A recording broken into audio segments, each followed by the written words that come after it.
You want to take a minute? I'm okay. Imagine you go in for surgery.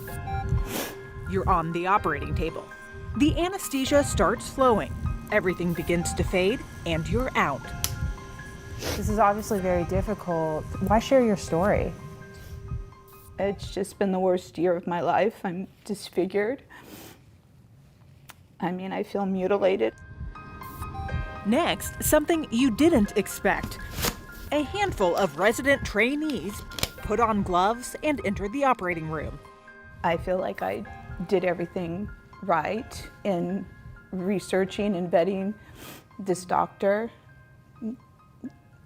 and yet this is how it all turned out for me. Do you feel like a guinea pig? Absolutely. Absolutely.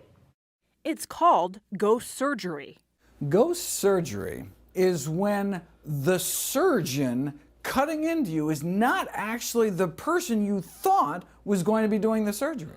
Dr. Michael Greger is a national expert on public health. He says ghost surgery is common in hospitals affiliated with medical schools. This is a nationwide issue. If you walk into a teaching hospital, odds are not only are you not going to have the surgeon you thought was going to do it, it's going to be a surgeon in training, a resident actually doing the surgery, and the surgeon you thought was going to do it may not even be in the room.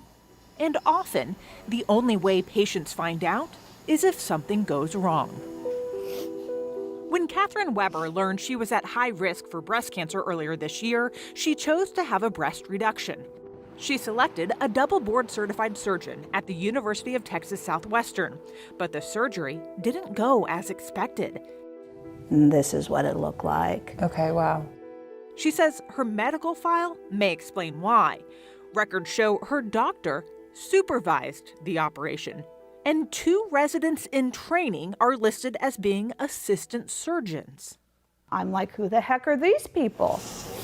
So here's how this works. Residents in training can legally perform a surgery, but only if the surgeon supervises and the patient gives their written permission. It's called informed consent.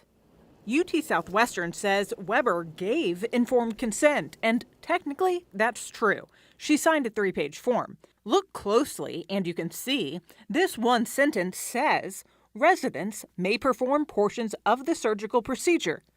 But Weber admits she didn't read everything because she says the first time she was given the forms was while on a gurney minutes before surgery.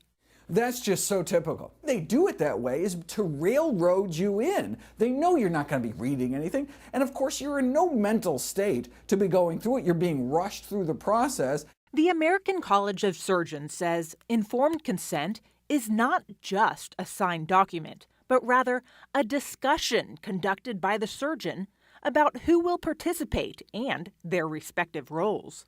So he never once had any sort of verbal conversation with you implying that medical students would be involved in your surgery? Absolutely not. I would never have tolerated that. Weber complained to the state medical board, which determined the doctor's treatment was consistent with established practices.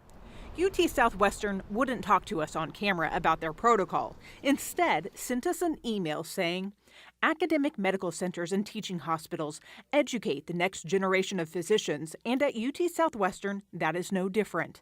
The attending surgeon determines the level of involvement of residents, and the safety of patients remains paramount at all times.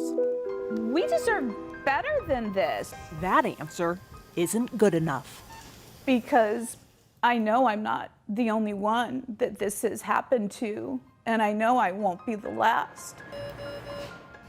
And Catherine Weber says she filed a complaint with the Texas Medical Board, which determined her doctor's treatment was consistent with established practices and pointed to the fact that Weber signed the informed consent form.